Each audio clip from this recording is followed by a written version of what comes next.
हम लोगों ने कल जो है कंडीशनल सेंटेंस और सपोजिशनल सेंटेंसेस का अध्ययन किया था।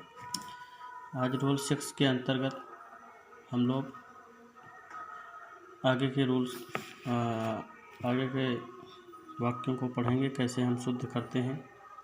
तो रूल नंबर 6 कहता है कि ऑप्टेटिव सेंटेंस यानी इच्छा सूचक वाक्य, ऑप्टेटिव सेंटेंस में जो है सिंगुलर सब्जेक्ट के साथ भी प्लूरल वर्ब का ही प्रयोग होता है। क्या होता है? सिंगुलर सब्जेक्ट के साथ भी प्लूरल वर्ब का प्रयोग होता है। आप लोग रूल साथ साथ में लिखते चले तो ज़्यादा अच्छा रहेगा।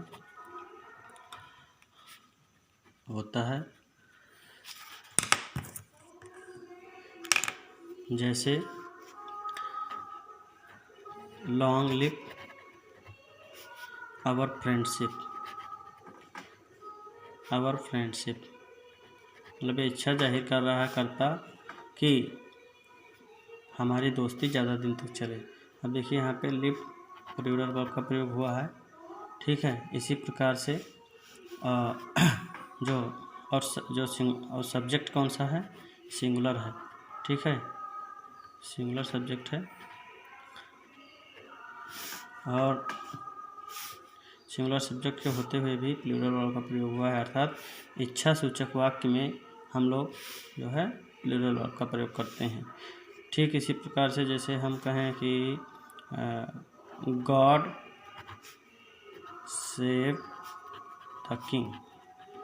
अब यहाँ पे किंग सिंगुलर सब्जेक्ट है, लेकिन फिर भी उसके साथ में प्लूरल वर्ब का प्रयोग हुआ है, और गॉड भी सिंगुलर सब्जेक्ट है। सेव का प्रयोग प्लूरल वर्ब के रूप में हुआ है, ठीक है। इस प्रकार से हम कह सकते हैं भगवान हमारे राजा की रक्षा करें, ठीक है। रक्षा कौन कर रहा है? गॉड कर रहे हैं, तो सब्जेक्ट सिंगुलर सब्जेक्ट है ये, और सेव प्लूरल वर्ब है। इच्छा का बोध होता है इसमें, कभी कभी मे का भी प्रयोग हो जाता है, ठीक है, जिसे हम लोग अंडरस्टूड कर सकते हैं। अब इसके आगे जैसे मे, लॉन्ग, मे, गॉड, इस तरीके से हम लोग प्रयोग करते हैं, ठीक है। अगला रूल है जो है रूल नंबर 7। रूल नंबर 7 क्या कहता है कि यदि दो सिंगुलर नाउन्स, ठीक है,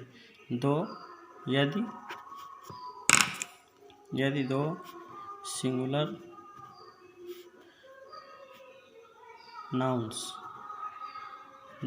नाउन्स अगर एंड से जुड़े हैं, ठीक है, एंड से जुड़ करके सेंटेंस के सब्जेक्ट के रूप में आ रहे हैं, एंड से जुड़कर सेंटेंस के सब्जेक्ट के रूप में आते हैं, तो हम प्लूरल वर्ब का प्रयोग करते हैं। किसका करते हैं?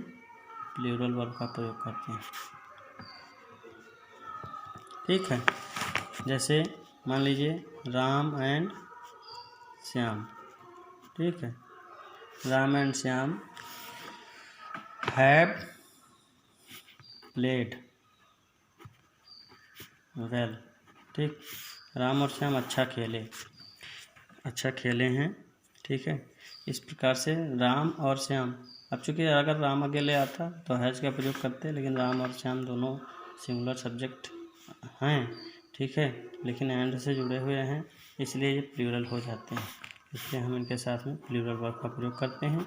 हैव प्लूरल वर्ब हो जाएगा, और ये दोनों जो है प्लूरल सब्जेक्ट हो जाएंगे, ठीक है। इस प्रकार से अगला रूल है रूल नंबर 8। रूल नंबर 8 क्या कहता है? रूल नंबर 8 कहता है पेयर वर्ड्स में जो है युग्म शब्द आते हैं, या कोई शब्द जोड़े के साथ में आते हैं। अगर कोई शब्द जोड़ा के रूप में आता है, ठीक है, तो हम उसको एक मानते हैं। यहाँ से यहाँ क्या था? यहाँ जोड़ा नहीं था, यहाँ जो है दो सिंगुलर नाउन्स एक एंड से जुड़ करके आ रहे थे। यहाँ पे दो पेयर वर्ड साथ में आएंगे लेकिन अर्थ एक का प्रकट करेंगे। हो सकता है वो खाने की चीज़ हो सकता है वो मुहावरे में प्रयोग हो रहा हो सकता है कुछ और हो। जैसे हम लोग हमेशा कहते हैं ब्रेड एंड बटर, ठीक है, ब्रेड एंड बटर। अब ये डिश है, एक खाना है जिस प्रकार से, इसलिए ये जो है इसके साथ में इसका प्रयोग करेंगे। ब्रेड एंड बटर है, राइस एंड कढ़ी है, ठीक है। इस प्रकार से हॉर्स एंड कैरियज है, हॉर्स एंड कैरियज है, घोड़ा गाड़ी। हम लोग हमेशा बोलते हैं घोड़ा गाड़ी। इस प्रकार से हमेशा एक शब्द नहीं लाते हैं, हमेशा दोनों शब्दों को बोलते हैं। डिश में अगर कोई चीज़ किसी के साथ मिक्सचर होती है खाने में तो हम लोग उसको साथ में ही बोलते हैं, जैसे दाल चावल, ठीक है, रोटी सब्जी।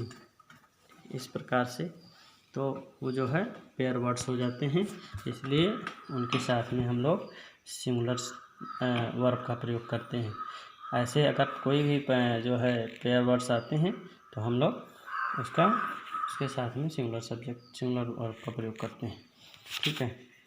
के साथ सिंगुलर वर्ब का प्रयोग करते हैं।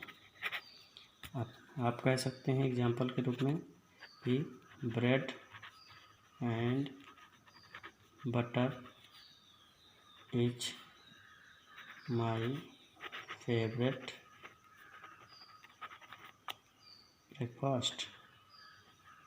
ब्रेकफास्ट।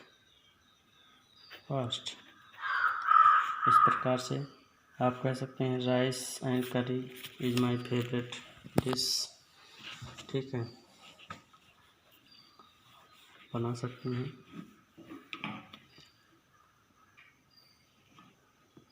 आज के लिए इतना ही, धन्यवाद।